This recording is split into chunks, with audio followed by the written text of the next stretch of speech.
जब ये राम मंदिर का निमंत्रण देने के लिए ट्रस्ट के लोग मुझे आए, उन्होंने ठुकरा दिया। मैं सोचने लगा इतना बड़ा मुझे दायित्व दिया जा रहा है, मैं अपने आप को योग्य क्या कैसे करूं, अपने आप को योग्य कैसे बनाऊं।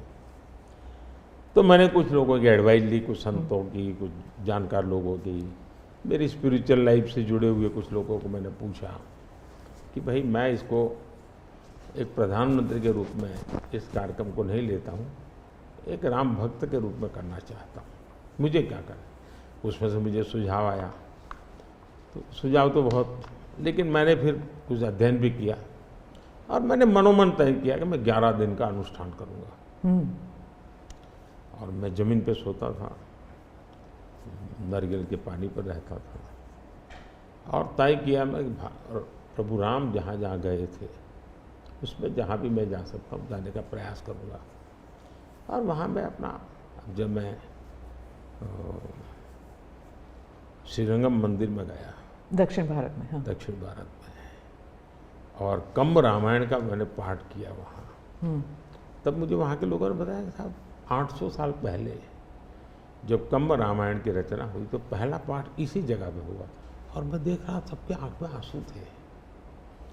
ये जो मैंने अनुभूति की है साउथ में खास करके, यहाँ बैठे हुए लोगों को अंदाज नहीं आएगा जी कि क्या भक्ति है, क्या आस्था है और कितनी पवित्रता है उसमें। मेरा कार्यक्रम नोन नहीं था, मेरा काम भी ऐसा व्यक्तिगत था, लेकिन जो जन सामर्थ्य एक प्रकार से मुझे उनके भाव में अनुभव कर रहा था, तो मेरे लिए शायद मेरी स्पिरिचुअल जर्नी की एक बहुत बड़ा महत्वपूर्ण एक 11 दिन की घटना मैं देखता हूँ। मैं और राम मंदिर प्राण प्रतिष्ठा को मैंने बहुत गंभीर लिया था जी। मैंने एक इवेंट के रूप में नहीं लिया था जी, मेरे लिए वो इवेंट नहीं था, वो एक स्पिरिचुअल मूवमेंट था आपके लिए। मैं मानता, मुझे दिखता था वो 500 साल का संघर्ष, मुझे दिखता था 140 करोड़ लोगों की श्रद्धा, सपने, और देश के गरीब गरीब लोगों ने पाई पाई देकर के मंदिर बनाया है जी। ये मंदिर 3 चीज़ें मैं देखता हूँ। एक, 500 साल का अविरत अखंड एक निष्ठ संघर्ष, लाखों लोगों का एक काम के लिए बलिदान। दूसरा, लंबी न्यायिक प्रक्रिया, इतने सालों की न्यायिक प्रक्रिया, और न्यायिक प्रक्रिया के हर तराजू से तूल करके निकला हुआ, कसौटी हुआ। दूसरा, टेक्नोलॉजी का उपयोग, ASI के द्वारा उसकी खुदाई, सबूत, ये एक बहुत बड़ा।